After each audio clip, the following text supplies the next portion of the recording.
Hey, welcome to your first life group for Take a Step. I'm really glad that you came tonight. I don't know who's sitting next to you, but I'm glad that you're all taking the time to do this. If you were in church this weekend, you know that we were talking about 4 different ways that people connect to God. And that the way we are wired by God, God gives us a way that we can connect to Him. Like, it gives us a way that we can experience Him, gives Him a way that we can enjoy Him. Tonight, you're going to take a look at 4 different ways that people connect to God. We'll go into more depth than we were able to go on Sunday morning, and you'll get the opportunity to hear from different people in our church and the different ways that they connect. We'll hear from Sarah, one of our teens, and how she just comes alive at Velocity Camp. We'll hear from Terry, who will tell us about what it means to connect to God through his mind and how that influences his understanding of who God is. So here we are right now, and do you like the backdrop? I'm here. This is not my study. This is Associate Pastor Dave Chattel's study, and we had to do this shot in here because his study is so much cooler than my study. I mean, look at all these books. What's amazing about Dave's study and about Dave's books, you might not be able to catch this on the film, but if I remove a book, he has more books. And he's got commentaries on the Gospel of Mark. He's got psychology books. He's got spirituality books. He's got theology books. The Dictionary for Theological Interpretation of the Bible. The Dictionary of New Testament Background. And it just goes on and on and on. You can't even see, there's another bookshelf back there full of books. And if we go into the hall, there's another bookshelf full of books. Now let me ask you this question. As you look at this, what goes on inside you? Are you a person who sees all this and you're like, it just gives you like hives, like you just want to run away, like that is not me. It just is scary. Other people, you maybe look at this and you're like, oh, if I could just have a week going through those shells and reading through that would be awesome. And see, if you think about that, if you reflect on that, you get a little insight into how God has wired you. If this scares you, then maybe the way you connect is not through your mind. If this fires you up, if you think, oh, I would love to have all those books and to go through those books and to just pull a little bit of knowledge from them, then maybe you're a person who connects through your mind. The first person we're going to listen to tonight is Terry. Terry's been a member of our church for a while, and Terry's been a Christian since 1976, and he's going to talk to us about how he connects to God, and why connecting to God through his mind is so important to him. Let's take a listen. My friends at work have been bothering me a lot about faith, and they're concerned about it. And of course I always made fun of them. Don't you want to go to heaven with us? I'd say, no, I want to be in hell with all my friends. So now I get to take the other side of it. But they gave me a book on biblical prophecy, and I could see, hey, this stuff is true. And so one night at home in 1976, September, I said the sinner's prayer, and I went and told everybody about it, and then of course they bought me a Bible.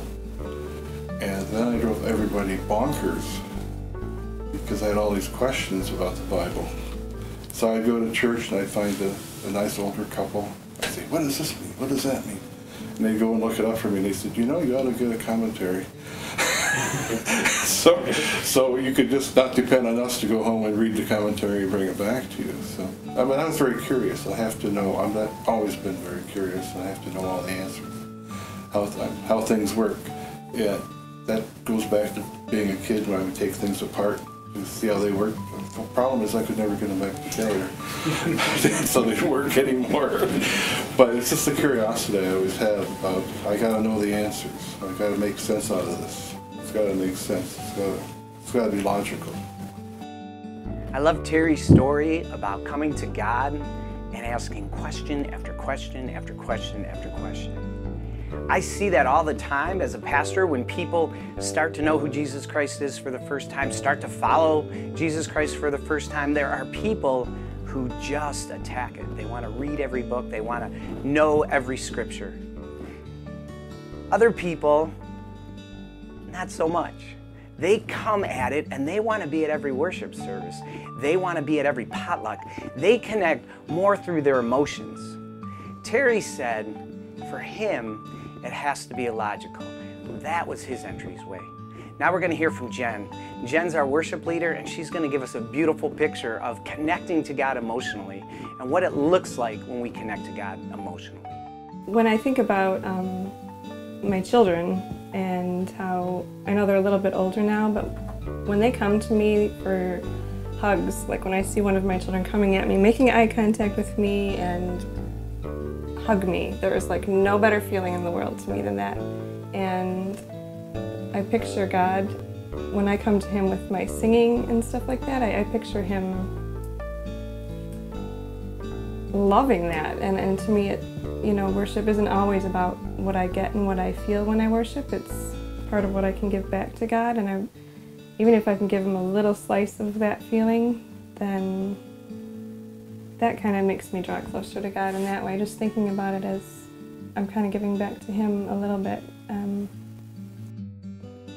Jen's picture of worship right there is just beautiful. That we come to God and we just give him back. We just say thank you.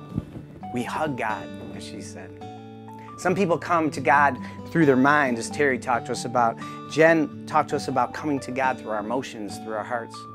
For other people, coming to God is about action. It's about doing. They've been wired for mission.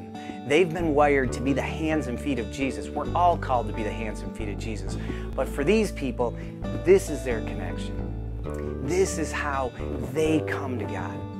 We're going to hear now from Dan and Brenda. And Dan and Brenda are a couple in our church and have only been a part of our church for a very short time. But shortly after coming to church, their question was, what can we do? How can we get involved? And from that simple beginning, a ministry started. So let's take a look and listen to Dan and Brenda's story. I'm gonna keep it. Did this start because of unemployment, or did this start because of demand, or how did this really start? Well, you were unemployed at the time. I remember that when we were first talking. That was part of it. It's like, I'm unemployed. I got to do something. I think you can start with that. Well, it was also the, that sermon he did on community or whatever, where he was talking about that, and that planted a seed, and then this opportunity came up, and then. And then I saw that vision on the stage, but I don't know if I want to talk about that because that's going to happen this Christmas. So. You can talk about it. We can edit it out if you want. What's the vision on the stage? Well, yeah. There's 400 toys. You were talking about something, and I can't remember exactly what you were talking about. And all of a sudden, I like zoned out. Wait. Pause that. Does that really happen? What? People zoning out during my messages. Yeah. About a lot? Yeah. Huh. What's the vision on the stage? Well, yeah. There's 400 toys. You were talking about something, and I can't remember exactly what you were talking about. And all of a sudden, I like zoned out and saw this vision of 400 toys wrapped up on the stage around Christmas time for our kids. And we're going to be able to make that happen this year. Yeah, through this company, they allow you to get Mattel toys, about that many toys a year for free. Well, not free for the small amount, but sure. And it's just like weird how you get a vision and you start doing something and it just develops into that. So what's beautiful about that is you were listening to a sermon and you zoned out. And then God started speaking. You got cut off. People, they start thinking of, who can I help? I got this other person that really needs this stuff. Can I bring them? Yes, bring them, of course. They come. Can I take whatever I want? Yes, take whatever you want. And they're like, oh my God, my son's going to love this. And it's like they start thinking of other people. I think that's where you see it the most. Like even down when we're doing stuff in Detroit, it's like she says, they got 2 cars pull up and all of a sudden 15 kids with their parents come piling out of these cars and take stuff. You think they'd have cleaned it up, but the mothers are like, just take what you need. There's other kids that are coming. They're thinking of other people. I think that's the most powerful thing right there. Connecting through our mind, through our heart, and then through our hands and feet through mission. There's a fourth way, And the fourth way is a little bit harder to explain because sometimes it's called the mystical way, which, freaks people out. What are you talking about, the mystical way? But it's a way of contemplating who God is. It's a way of just being open to all the things that God is. The gift of the mystical people is that they help us to see God in all things. We often connect to God this way on retreats or on vacations, or we're taking walks through the woods. We're going to listen to one of the teens from our church, Sarah, and Sarah's going to talk to us about how she connects to God at summer camp. And then we're also going to hear from Jen again as she talks about how she connects to God through nature. When I feel closest to God, I would have to say at Velocity, because you don't have any distractions from people at school, the technology. You're just there focusing, learning, and worshiping all week. And you get that one-on-one time. Like you can be worshiping for songs, but then talking with leaders, but then you could also just sit by yourself and just talk to Him. And that whole week is like my favorite week of the year. I absolutely love it. Through nature, there's just, I don't know, in my journey in the last few years, I've really come to think about how the beauty that I see in nature is really God's gift to me. And so when I see a beautiful sunset, the things that capture me and make me just stop, like seeing the moon on a pretty night and the smell of flowers, walking on the beach, stuff like that. It's more than just prettiness to me now. I really sense God's majesty and His power and His love for me when I see those things. Sarah reminds us of the importance of summer camp for our teens. Jen talks to us about seeing God in nature and seeing God in beauty. As one of those mystical people, that's my main way of connecting with God. This is one of my favorite places. This is Mayberry State Park. As you take a look, it's just beautiful. This is a place I come to connect. This is a place I come I run through these woods, and that's where a lot of my messages get done. The ideas come as I'm just running and praying and listening to God. A lot of times I just hike through these woods, up and down the hills, and God speaks to me in ways that are just beautiful. And it's ways I can't get anywhere else because I need the quiet, I need the stillness, I need the beauty of God and God's creation. There's one time I was here at Mayberry and I wasn't working on a message. I was praying, but it was really not. It was kind of one of those I'm mad at the world prayers. I was not just a bad day, it was a bad time in my life. But I made a deal at that time that I'm not going to give up praying and I'm not going to give up my prayer walk. So things were bad, so I'm going to pray every day. I'm going to go to Mayberry every day and just make one loop just so I can stick with it.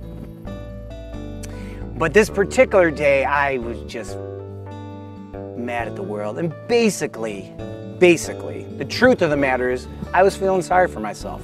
I just thought, my life was the worst life going, and how could God be so mean to me?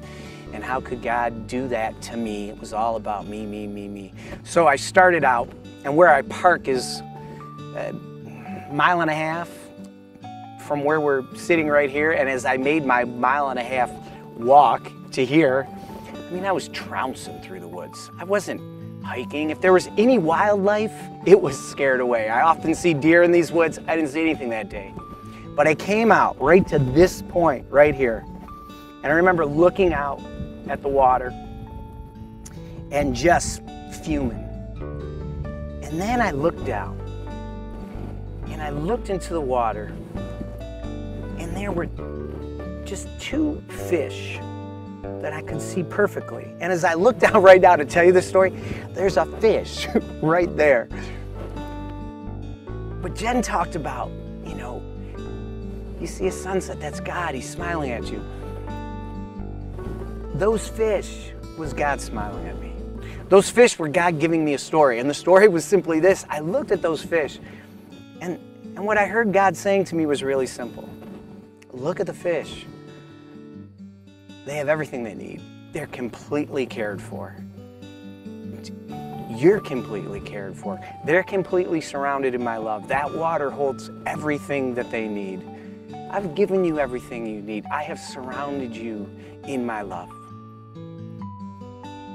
And I went from having a bad day, a crummy day, to pouncing through these woods to walking out and really being able to pray and really being able to hear from God. As you get now into your groups and you talk about how you connect to God, that's what I want you to reflect on. We've looked at 4 ways. We've talked about connecting through your mind, connecting through your emotions or your heart, or your hands and feet through service. And then this 4th way, this mystical way, the hardest one to explain, but it's just opening up our minds, opening up our ideas to see God in all things. So I hope you enjoy your time tonight. I hope you enjoy the discussion as you reflect on how God speaks to you.